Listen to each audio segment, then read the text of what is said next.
Ever been ghosted by a client, or you ever wanted to pull your hair out because of a client and how awful they've been?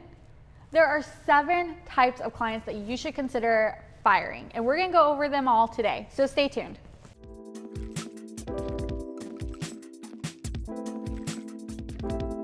All right guys, so now finding clients may seem like it's a diamond in the rough, right? And you wanna keep every single one of them because more clients means, well, more money. Wrong. Absolutely wrong. You don't want to keep them all. But how do you find out which ones you want to keep and which ones you probably should stay away? I'm going over the 7 types of clients you should avoid, and unless you want to go through a client breakup, you should just skip their inquiries. The first one we're going to talk about today is Miss Perfect, and let me tell you, do I have someone in mind? The problem is Miss Perfect is the one that just knows everything. She's a digital marketer, she's a social media manager, she's an ad queen, she's a graphic designer, a video producer, and a model on the side. And guess what? She definitely knows every single thing. Around every turn you'll hear, oh well, my 7-figure mentor told me this, or are you sure we should post this at that time? Isn't the UK the most active during this time?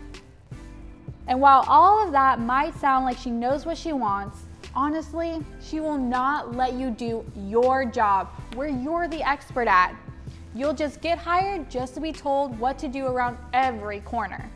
And honestly, she will question everything you try to do, even though she's paying you for your expertise. So I want you to think about it. Is it worth it? Now, a lot of times, clients don't walk around with big tattoos on their forehead saying, hey, I'm Miss Perfect. So we end up taking them on without knowing. So if you have a client that you're thinking about right now, I'm gonna tell you how to fix it. Behind all of this, I know everything attitude is really just someone that has been betrayed or taken advantage of by other service providers. And it's probably just very uncomfortable delegating work. So I'm gonna give you some tips on how to save it. First step first is sometimes you just need to find the source. Ask them about their past experiences with outsourcing, with this type of job. See if there's been a mad breakup with another service provider, or they just had such a horrible experience. Or maybe it's their first time and they're just gun shy.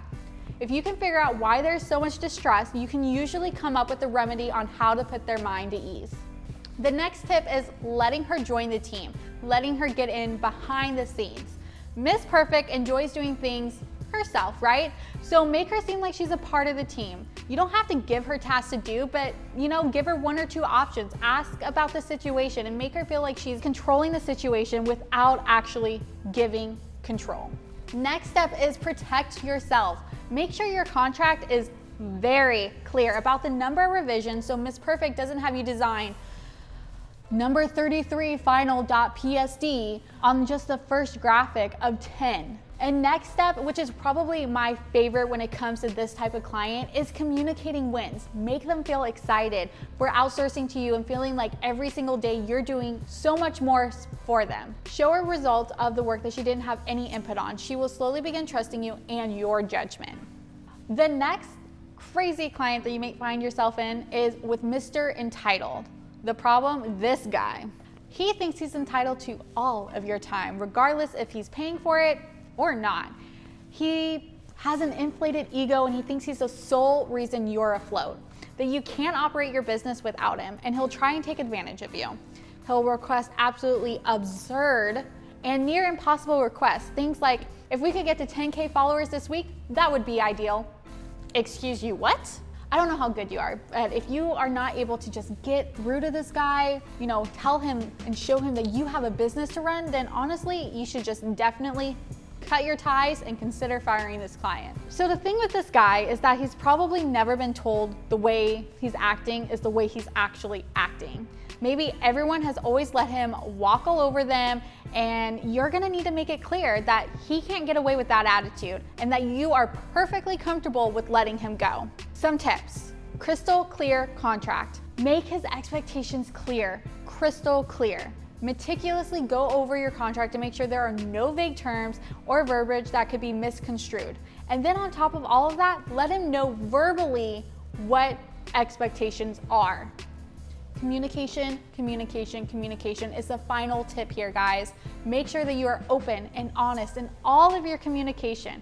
This is the best way to make sure you don't end up in a situation where a client is expecting the universe and you're only providing the world. The next one is Mr. Unrealistic. He sees the relationship as some sort of game. He'll demand top shelf work in a ridiculous time frame and won't ever tell you if he has the budget to afford it. His favorite phrases are usually, "Can that be done today? Why is this costing so much again? I'm overwhelmed. I thought you could do X, Y, and Z." What he really wants for you is to deliver your best ever work at the worst ever prices with your magic wand. And if you're stuck with this type of client, here are some ways to fix it. Have a clear scope of work. Unreasonable revisions and unexpected project changes, you can fix both of these problems by clarifying and confirming your terms and conditions in your scope of work. The next one is clear commitments. Clarify client commitments at the start of the project. Make sure they know what to do and when to give it to you. Also, a well-defined implementation process. Often, Mr. Unreasonable's demands come from, well, ignorance. An implementation process showing exactly what is expected of the client will help educate them and stop those most unreasonable demands. Fix this problem by under-promising and over-delivering. Simple. The next is Miss Invisible. After the first meeting, Miss Invisible will probably vanish so fast that even Houdini would be impressed. You will frantically try to reach her over email, phone, and even her public Twitter feed, but she's gonna hold off on decision making as long as possible. What she really fails to understand is that delays in approvals lead to delays in schedule, no matter how you explain it. Avoid this client unless you like to write up a lot of emails with the start of "just following up." What I'd like you guys to do is to establish a communication plan. Ask very clearly how the client prefers to communicate and what is their usual response time. Making that known in the beginning is going to save you a lot of headache. If possible, specify what happens to the project in case of a non-response. I will tell you, I had a client just like this. She ghosted me in the middle of the project, and when the project was almost up, still no response, not until 3.5 months later. You just don't want to deal with those types of clients. To really help with this client, have easy decision making. Make it easy for clients to take decisions by turning subjective questions, "What kind of keywords do you target?" into objective ones. Should we target keyword X or keyword Y? Keeping it nice and simple where they don't have to come up with tons of different options. And then last but not least, explain every decision. Give the client a reason, a because, to make the decision even easier. Say, instead of asking, "Should we start a blog?" ask, "Should we start a blog?" Because one of our other clients just saw a 120% increase in traffic because of the blog. The next client you're gonna wanna avoid is Mr. No. And let me tell you, no one likes the word no, no matter who you are. And whatever you might ask for, his one response is no, or variations of. Mr. No's standard no response is that your idea won't work for some reason or some matter, and no matter what you present or even the evidence that you bring to the table is not enough. If you're stuck with this kind of client, these are the only few ways that I can think of to fix it. Starting from repackaging your ideas in the form of his. Sometimes you just need to have him become the originator of the ideas. Try brainstorming sessions and then package outcomes into proposals where you're packaging his concept. Back suggestions with proven data. The easiest way to overcome objections is to back them up with case studies. Last but not least, focus on tangible outcomes where they can actually visualize the result. Mr. No doesn't always think in abstractions like engagement or traffic. If you want to make your case, show results in form of ROI. For every $1 we spend on social for client X, we saw $3 worth of products. Now, Mr. No can sometimes feel like you're talking to a 3-year-old. So remember, just putting things in perspective and changing the way you even just say things or sell things to him will definitely bring you a yes in a possible near future. The next is Mr. Indecisive. Now, Mr. Indecisive, well, he just can't decide on what he wants or when he wants it, or sometimes even if he wants it. Many times when he does decide, he changes his mind and goes back on it. A lot of times the relationship just suffers when you ask for a change, request to pay for the change, and add additional time.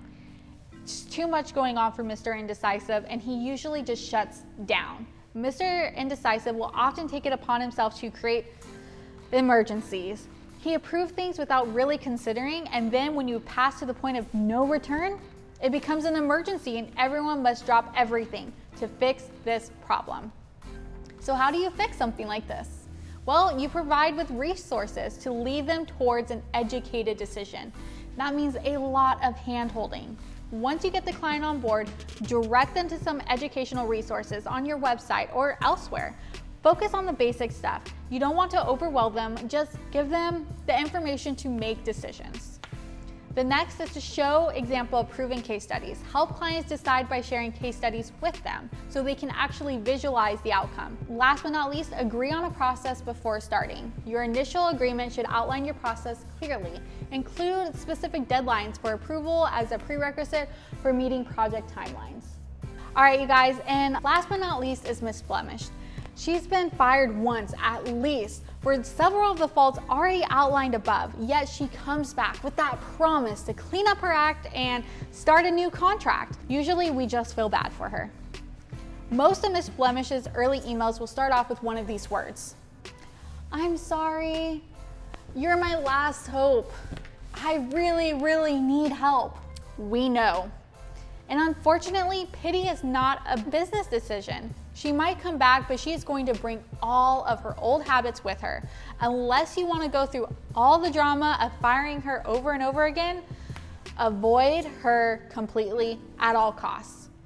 But maybe if you are stuck with her or you want to give her that second, third, 12th chance, well, some things to think of. Ensure your scope of work is on point. You should have airtight clauses for delivery, availability, and payments before you renew the relationship.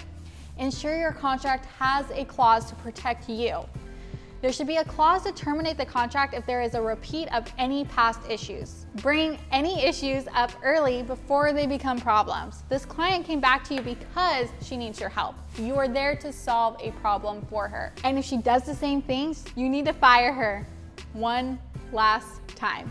All right, guys, one of my favorite ways to screen clients before you start working with them is to have a battle-tested onboarding process. I used to be in the game of saying yes to everyone, and far too long before I realized that I was with a Mrs. Blemish and Miss Invisible and regretting my decisions every single day.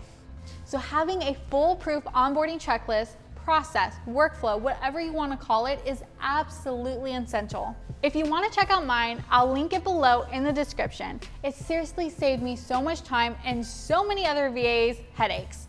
I highly recommend just checking it out. All right, guys, I hope you enjoyed this video, got some valuable information. We'll now be on the lookout for all of those red flags from those potential clients.